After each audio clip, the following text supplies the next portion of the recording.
This is the story of a poor ranch hand who dared to challenge his boss over a worthless animal, and how an old dairy cow, destined for slaughter, became God's instrument to reveal what truly resided in each man's heart. Miguel wiped the sweat from his brow as he finished the morning milking. The dairy barn at Thornton Ranch housed 30 cows, but his eyes kept returning to old Daisy in the corner stall. Her production had dropped to almost nothing now, just a few cups of milk where gallons had once flowed.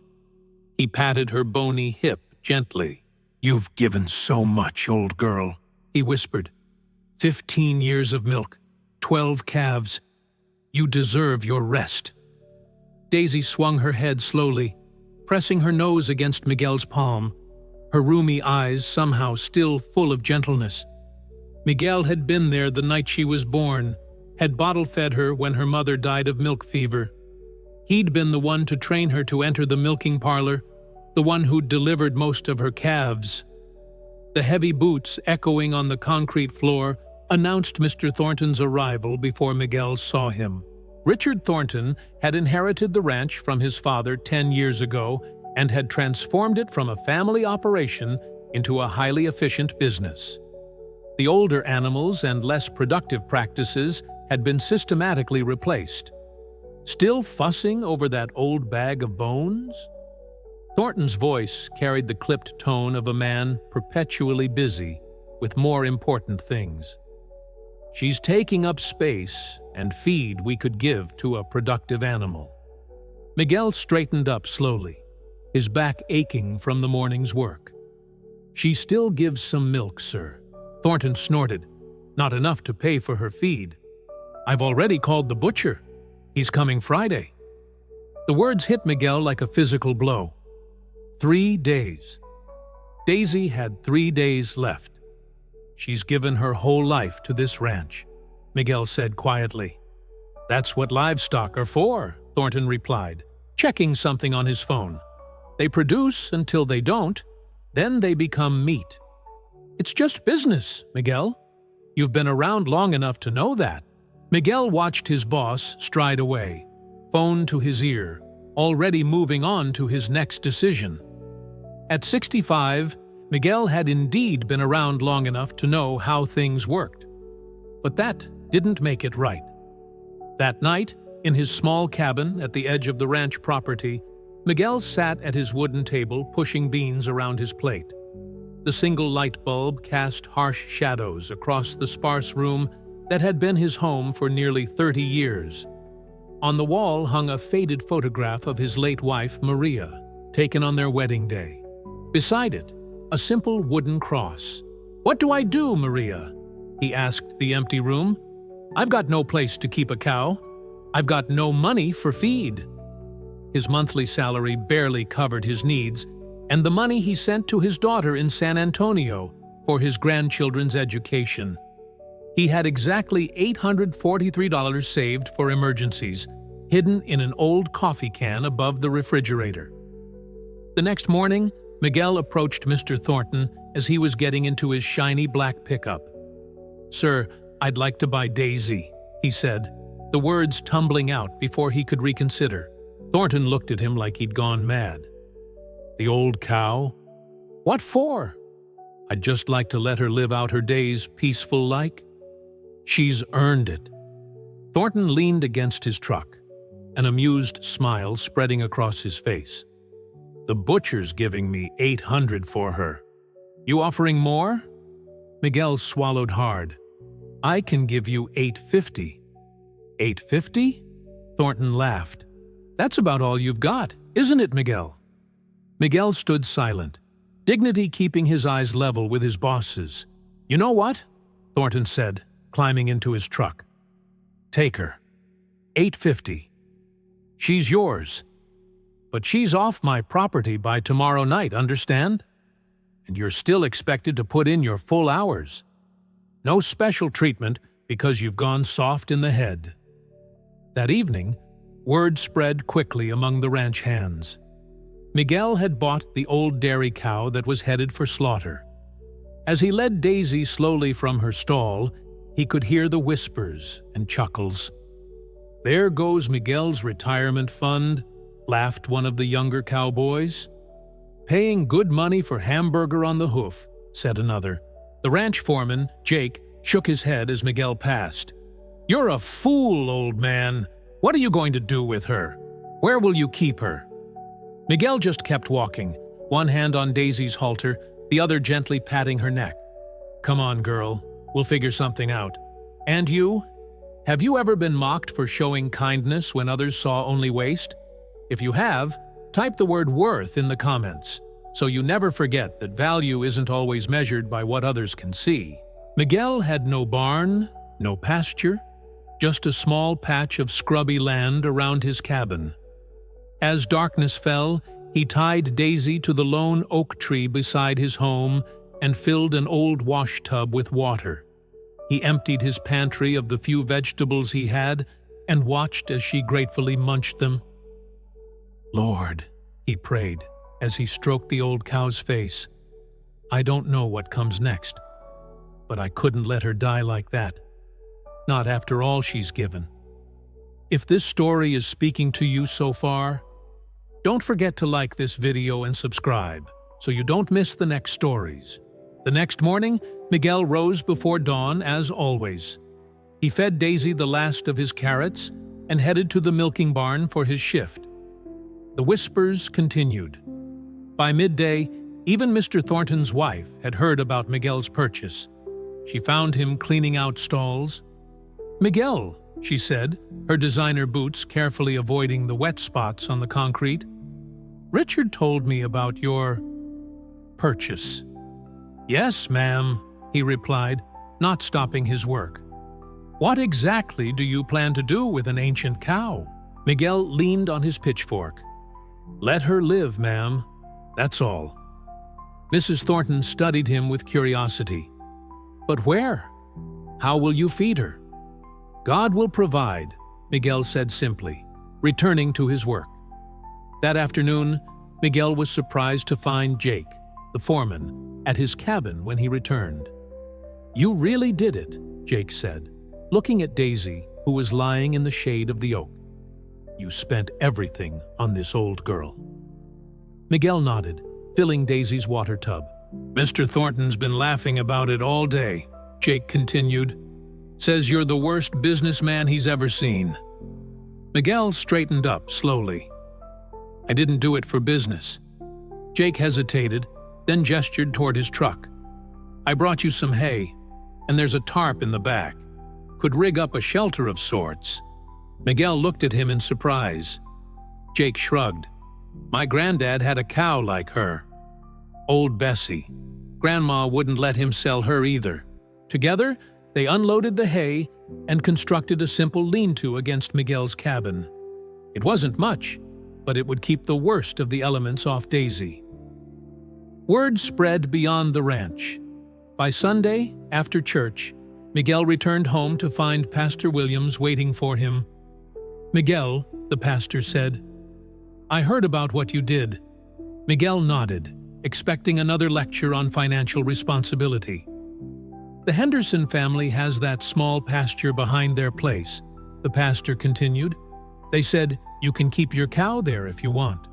There's a spring for water and enough grass for one old cow." Miguel's eyes filled with tears. Why would they do that?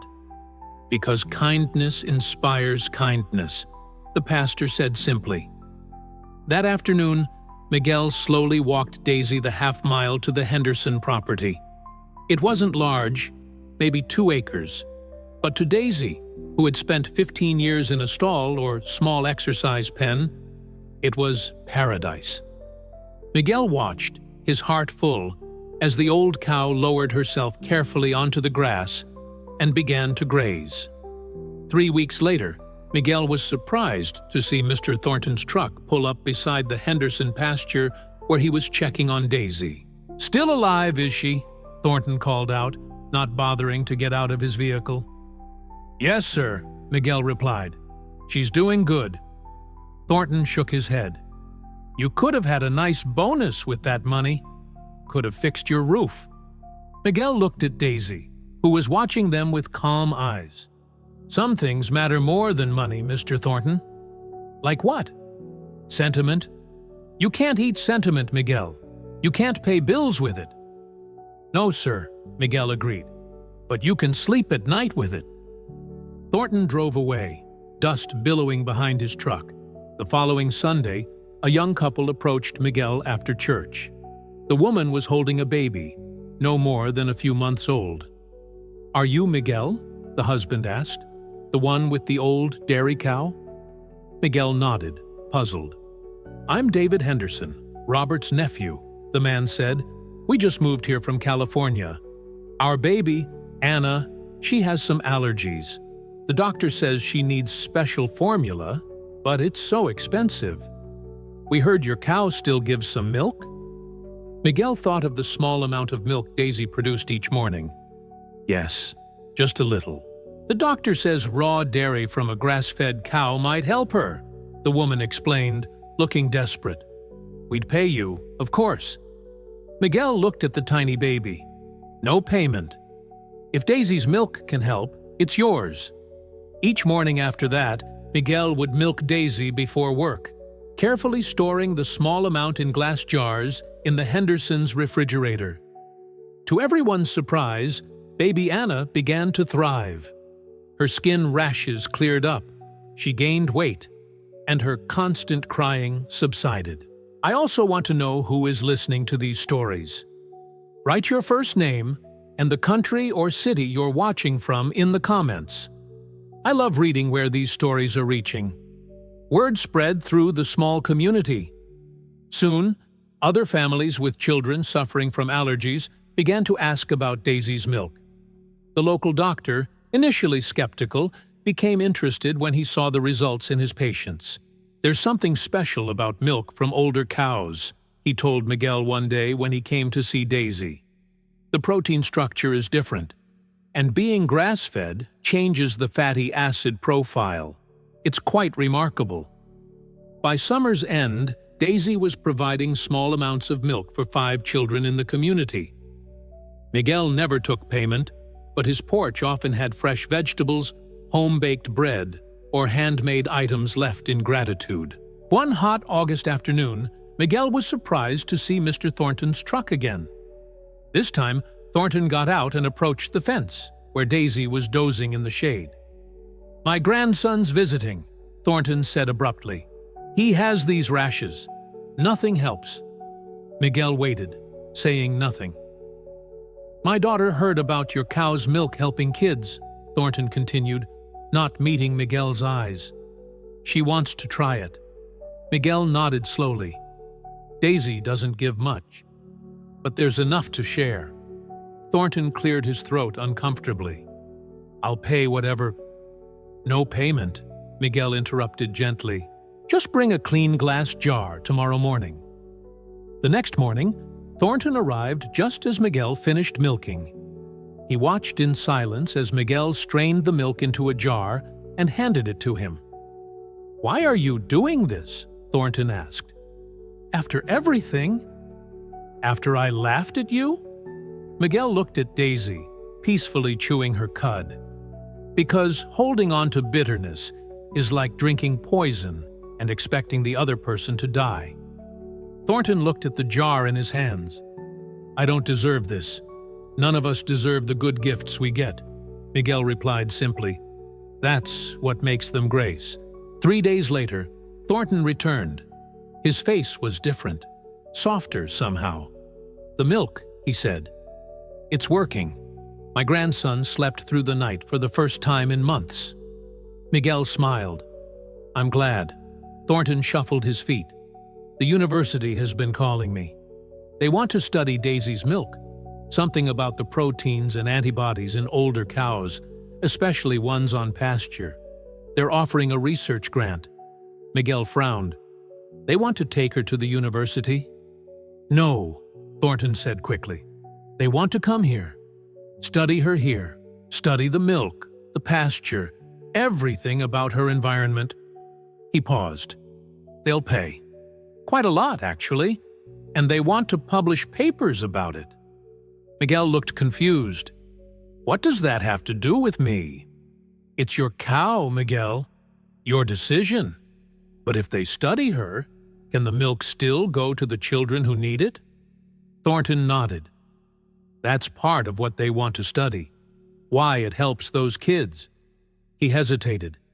"I told them I'd match whatever grant they're offering.